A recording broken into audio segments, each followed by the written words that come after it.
بسم اللہ الرحمن الرحیم۔ حضور صلی اللہ علیہ وسلم ہر بیوی کے پاس ایک دن رہتے، باقی ازواج مطہرات البتہ باری والی زوجہ کے پاس اکٹھی ہو جاتی۔ ایک دفعہ حضرت عائشہ رضی اللہ تعالی عنہا کی باری تھی، جب حضرت زینب ابن ماجہ کی روایت کے مطابق بلا اجازت ان کے حجرے میں داخل ہوئیں۔ آپ کو معلوم نہ تھا کہ حضرت زینب موجود ہیں۔ اندھیرے میں آپ نے ان کی طرف ہاتھ بڑھایا تھا کہ حضرت عائشہ رضی اللہ تعالی عنہا بولی، یہ زینب ہے۔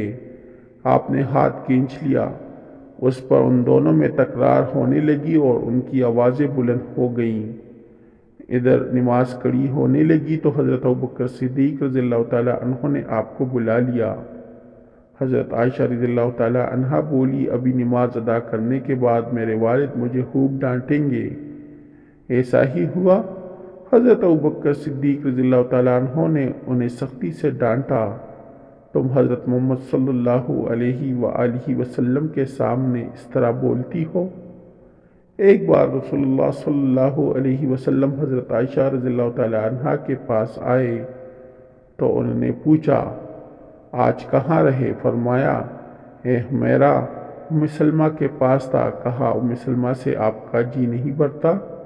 مجھے بتائیے، اگر آپ ایک وادی کے دو کناروں پر اترے، ایک سے گھاس چرا لی گئی ہو اور دوسرے کنارے پر کوئی گھاس کھانے والا نہ آیا ہو، آپ جانور کہاں چرانا چاہیں گے؟ فرمایا، وہ جس کا سبزہ چکا نہ گیا ہو۔ میں آپ کی دوسری عورتوں کی طرح نہیں، میرے علاوہ ہر عورت دوسرے مرد کے پاس رہی ہے۔ حضور صلی اللہ علیہ وآلہ وسلم مسکرا دیے۔ شارون مقوقس نے رسول اللہ صلی اللہ علیہ وسلم کو ایک قطبی باندھی ہدیہ کی۔ حضرت عائشہ رضی اللہ تعالی عنہا کہتی ہے کہ وہ حاملہ ہوئی تو مجھے پریشانی لگ گئی۔ ابراہیم کی ولادت ہوئی لیکن ماریہ کو دودھ نہ آتا تھا۔ آپ نے بچے کے لیے دودھ دینے والی بھیڑ خریدی، جس کا دودھ پی کر وہ موٹا اور سرخ و سفید ہو گیا۔ ایک دن آپ ابراہیم کو اپنی گردن پر اٹھا کر لائے اور پوچھا، عائشہ بچے کی مجھ سے مشابہت کے بارے میں کیا خیال ہے؟ میں نے سوتاپے کی وجہ سے کہا، مجھے تو آپ سے کوئی مشابہت نظر نہیں آتی۔ فرمایا، بچے کی صحت کے بارے میں کیا کہتی ہو؟ میں نے کہا، جو بھیڑوں کا دودھ پیتا ہو وہ ایسا ہی ہو جاتا ہے۔ حضرت عائشہ رضی اللہ تعالیٰ عنہ فرماتی ہیں، میں ان عورتوں سے چڑتی تھی جو اپنا آپ رسول اللہ صلی اللہ علیہ وآلہ وسلم کو ہبہ کر دیتی تھی۔ میں کہتی تھی، بلا کوئی عورت اپنی تین ہبہ کر سکتی ہے؟ جب اللہ تعالیٰ نے یہ آیات اتاری، اے نبی اپنی بیویوں میں جس کو چاہے الگ رکھے اور جسے چاہے اپنے پاس رکھے اور جسے چاہے الگ کرنے کے بعد واپس بلا لے، اس میں کوئی حرج نہیں۔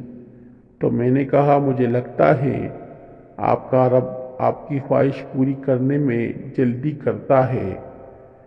ابن حجر کہتے ہیں، کئی صحابیات نے اپنی جان رسول اللہ صلی اللہ علیہ وآلہ وسلم کو بخشی، مگر آپ کسی ایک کو نکاح میں نہ لائے، کیونکہ یہ آپ کی منشا پر موقوف تھا، بشرط یہ کہ نبی صلی اللہ علیہ وسلم اس کو اپنا نکاح میں لانا چاہے۔ معزز دوستو، ویڈیو کو آخر تک دیکھیے، انشاءاللہ بہت پسند آئے گی۔ ابن حجر نے حضرت میمونہ رضی اللہ تعالی عنہا کے واہبہ ہونے کا بھی رد کیا ہے۔ ام المؤمنین حضرت سودا بنت زمعہ نے اپنی باری کا دن حضرت عائشہ رضی اللہ تعالی عنہا کو دے دیا تھا، چنانچہ حضرت صلی اللہ علیہ وآلہ وسلم حضرت عائشہ رضی اللہ تعالی عنہا کے ہاں 2 دن قیام فرماتے۔ حضرت عائشہ رضی اللہ تعالی عنہ فرماتی ہیں، سودا کے علاوہ کوئی عورت ایسی نہیں کہ میرا اس جیسے طور طریقے اختیار کرنے کو دل چاہے، مگر ان میں بھی تندی تھی۔ ایک بار حضرت صفیہ بنت حیہ اور حضرت عائشہ رضی اللہ تعالی عنہا میں جھگڑا ہوا۔ دونوں نے ایک دوسرے کے باپ کو برا بھلا کہا۔ رسول اللہ صلی اللہ علیہ وآلہ وسلم نے سنا تو فرمایا، صفیہ تم ابو بکر کو گالی دے رہی ہو؟ حضرت عمر فرماتے ہیں، نبی صلی اللہ علیہ وسلم کے ازواج آپس کی رشک و رقابت کی وجہ سے آپ سے روٹھ گئیں، تو میں نے ان سے کہا، نبی صلی اللہ علیہ وسلم تمہیں طلاق دے تو بڑی امید ہے کہ ان کا رب انہیں بدلے میں تم سے بہتر بیویاں دے دے۔ تو اسی مضمون کی آیات نازل ہو گئی۔ ایک سفر میں نبی صلی اللہ علیہ وآلہ وسلم کے ساتھ جانے کے لیے حضرت عائشہ رضی اللہ تعالی عنہ اور حضرت حفصہ رضی اللہ تعالی عنہ کے نام قرہ نکلا۔ رات کے سفر میں گفتگو کرنے کے لیے آپ حضرت عائشہ رضی اللہ تعالی عنہ کو اپنے ساتھ رکھتے تھے۔ حضرت حفصہ رضی اللہ تعالی عنہ کو اس پر رشک آیا۔ انہوں نے حضرت عائشہ رضی اللہ تعالی عنہ سے کہا، تم میرے اون پر سوار ہو جاؤ اور میں تمہارا اون پکڑ لیتی ہوں، دیکھتی جاؤ کیا بنتا ہے۔ رسول اللہ صلی اللہ علیہ وآلہ وسلم حضرت عائشہ رضی اللہ تعالی عنہ کے اون کے پاس گئے اور حضرت حفصہ کو سلام کیا۔ رات بھر کے سفر کے بعد پڑاؤ کا وقت آیا تو حضرت عائشہ رضی اللہ تعالی عنہ آپ سے دور رہ گئی۔ وہ نبی صلی اللہ علیہ وسلم سے شکوہ تو نہ کر سکتی تھی، اس لیے زمین پر اترتے ہی اپنے پاؤں اصغر گھاس میں ڈال دیے جس میں سانپ بچھوؤں کا بسیرا ہوتا تھا، اور رنج کے باعث دعا کرنے لگی، اے رب ڈسنے کے لیے مجھ پر کوئی سانپ بچھو ہی مسلط کر دے۔ نبی صلی اللہ علیہ وسلم اپنی ایک زوجہ حضرت عائشہ رضی اللہ تعالی عنہ کے پاس تھے۔ اتنے میں ایک دوسری بیوی حضرت زینب نے کانے پر رکابی بھیجی۔ حضرت عائشہ رضی اللہ تعالی عنہ نے جس کے ہاں نبی صلی اللہ علیہ وسلم تھے لانے والے خادم کے ہاتھ پر ایک ضرب لگائی تو رکابی گر کر ٹوٹ گئی۔ آپ نے رکابی کے ٹکڑے اور گرا ہوا کانا اکٹھا کیا اور فرمایا، تمہاری اماں ام المؤمنین کو رشک آ گیا تھا۔ خادم کو روک کر آپ نے گھر سے نئی رکابی دے کر رخصت کیا۔ حضرت عائشہ صدیقہ رضی اللہ تعالی عنہ فرماتی ہیں کہ ایک رات سوتے وقت میرا جسم آپ صلی اللہ علیہ وآلہ وسلم کے جسم سے مل گیا۔ آپ صلی اللہ علیہ وآلہ وسلم نے فرمایا، عائشہ کیا تم مجھے اس رات رب کی عبادت کی اجازت دیتی ہو؟ میں نے کہا، واللہ مجھے آپ کا قریب پسند ہے، تاہم میں آپ کی خواہش کو ترجیح دیتی ہوں۔ پھر آپ صلی اللہ علیہ وآلہ وسلم نے قیام کیا اور رو رو کر قرآن پاک کی تلاوت کی حتیٰ کہ آپ کے کندھے مبارک بھیگ گئے۔ پھر آپ صلی اللہ علیہ وآلہ وسلم بیٹھ کر تلاوت کرتے رہے حتیٰ کہ آپ کے پہلو آنسو سے تر ہو گئے۔ پھر لیٹ کر تلاوت کی اور روتے رہے حتیٰ کہ زمین تر ہو گئی۔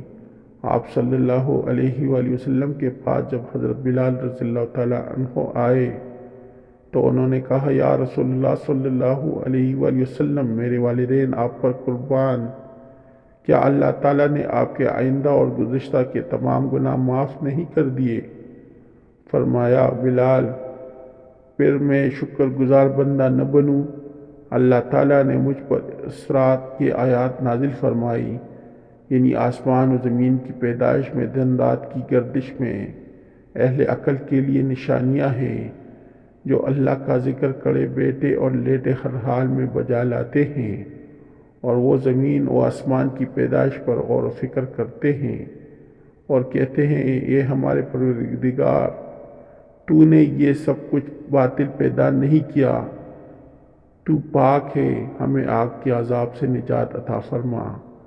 اللہ پاک ہمیں دین کی سمجھ نصیب فرمائے اور ہمارا خاتمہ ایمان پر فرمائے، آمین۔